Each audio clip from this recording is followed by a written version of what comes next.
کا جو YouTube channel ہے اس سے کیا فائدہ ہے؟ یوٹیوب چینل اس لیے ہے کہ جیسے کوئی دین کی باتیں مثال کے طور پر قرآن و حدیث کے ذریعے، جیسے کہ مذہب اسلام میں قربانی واجب ہے اور قرآن و حدیث قرآن و سنت سے ثابت ہے، اور اگر کوئی اس کا انکار کرے تو گمراہ ہے۔ اسی طریقے سے متعدد احادیث میں اس کا تذکرہ ہے، اس کا ذکر ہے، اور قرآن اور حدیث کے ذریعے عید الاضحیٰ اور قربانی اس کی فضیلت آئی ہے۔ تو اس طریقے سے جیسے قربانی کا مسئلہ ہے یا کوئی بھی مسئلہ ہو، جس عشرے کے اندر یا کوئی مہینہ ہو، محرم کا مہینہ ہو یا کوئی بھی مہینہ ہو، اس کی فضیلت یا اس کے متعلق کوئی اچھی دینی باتیں جس کے ذریعے اپنے بھائی کو دینی بات پہنچانا ایک ضروری ہے، تاکہ مسجد کے ذریعے، امامت کے ذریعے، بیان کے ذریعے جو باتوں دین کی باتیں لوگوں کو پہنچاتے ہیں، اسی طریقے سے یوٹیوب چینل کے ذریعے بھی ہم یہ چاہتے ہیں کہ لوگوں کی اصلاح ہو، اچھی باتیں لوگوں کو ملیں، کیونکہ اچھی باتیں ایک دوسروں کو پہنچانا بھی صدقہ ہے۔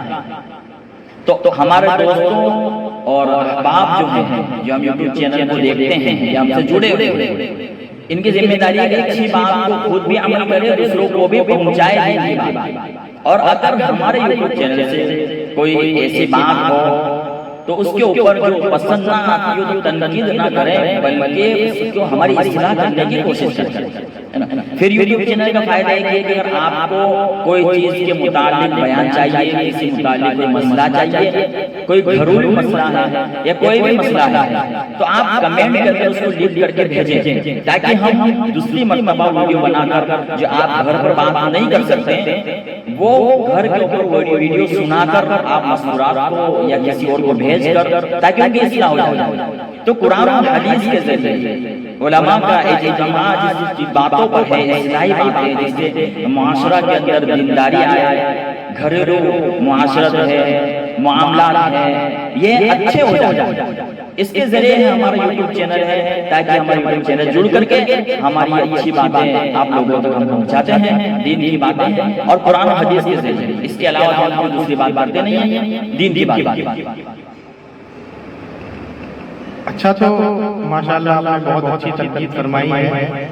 جیسا کہ ہم دیکھ رہے ہیں بہت سے چینل بہت نفرتی بیان ڈالتے ہیں، تو اس کو آپ کس نظریے سے دیکھتے ہیں؟ دیکھو، اسلام کے اندر نفرت کا تو کوئی سوال ہی نہیں۔ بھئی آپ کو کسی کی کوئی عادت اچھی نہیں لگ رہی ہے تو آپ اس کو اچھی طریقے سے سمجھائیے۔ اگر وہ نہیں مان رہا تو آپ اس کو چھوڑ دیجیے۔ آپ اس کے مسائل ہیں، اس کے عقائد ہیں، اس کو اللہ پر چھوڑ دیجیے۔ لیکن یوٹیوب کے اوپر آ کر کے آپ کسی کو تنقید کریں یا کسی کو کافر کہیں، کسی کو منافق کہیں، یا یوٹیوب پر بہت سارے آ کر جو اچھی بڑی لمبی داڑھی ٹوپی ہیں اور علماء کہا جاتا ہے، اور وہ بھی جو ہے ایسی باتیں کرتے ہیں۔ اسلام کے اندر کوئی نفرت کا تو نام ہی نہیں۔ اللہ نبی صلی اللہ علیہ وسلم نے کوئی نفرت نہیں سکھائی، نہ کوئی کسی کو گالی دی یا کسی سے الگ کیا ہو، کوئی نفرت پیدا کی ہو۔ اسلام میں ایسا کوئی تذکرہ ہی نہیں ہے، اس لیے نفرتی باتیں کرنا نہیں چاہیے۔ ہم نے دیکھا ہے جو یوٹیوبر ہیں جو نفرتی باتیں کرتے ہیں یا جو نفرت پیدا کرتے ہیں، آپ ان کی کمنٹ کے اندر دیکھیے، کمنٹ میں لوگ کیسی ایسی باتیں لکھتے ہیں، کتنا برا بھلا کہتے ہیں۔